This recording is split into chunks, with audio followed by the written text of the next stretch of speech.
The state we're in the moment powerfully impacts the meaning that we associate to something or that we assign to something.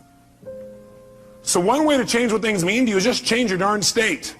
Is that true? I mean, if you're feeling great, do things just kind of bounce off you that normally if you're feeling upset? Would you change the way you look at them probably? Change the way you feel about it? You bet. So we need to really still manage our state. And we talked about that a great deal last session. I want to make sure that that's part of your life's work. Because your life's work is really learning how to live in a way where you spend most of your time enjoying yourself, very little time in pain. Most of your time in pleasure, very little pain. And living your life hopefully in a way where not only do you feel good all the time, but the people around you feel good just by being around you. Because they're around you, they feel a lot less pain and a ton of pleasure. See, that's my idea of success.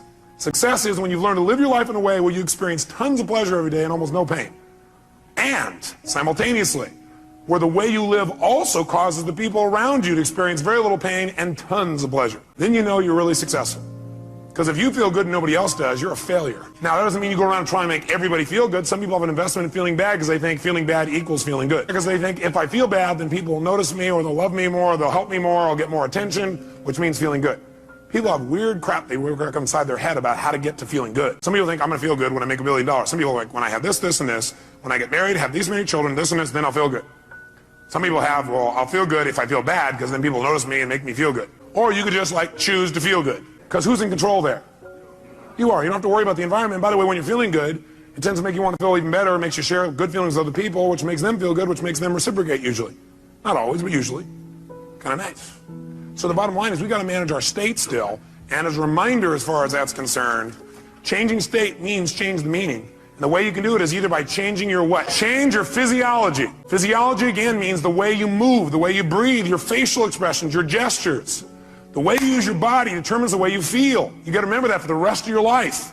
If you're not feeling the way you want to feel, the first thing you do is just change the way you're moving. Emotion is created by what? Motion. Emotion is created by motion. You have 50 muscles in your face. A slight change in any of these muscles will radically change the way you feel. Remember we did this last time, I think. What I'd like you to do right now, real quick, is create some tension in your body, some tension. Then put a big, huge smile on your face while you're doing it and notice how it feels. Excitement has tension in it. The only difference is you send a different biochemistry into your body. You fire off different biochemicals when you make a smile. Physically, it changes. You want to get depressed? What do? Drop your shoulders, look down, breathe shallow, drool. Change the way you move. Some people have limited emotions because they have limited motion. They're trying to express their feelings and they go, I have something important I want to share with you. Hear me. Feel me. I am man. Versus, listen to me. Come on, let's make this happen. Let's do this. Do you understand what I'm talking about here? The more emotion you have, the more emotion you have.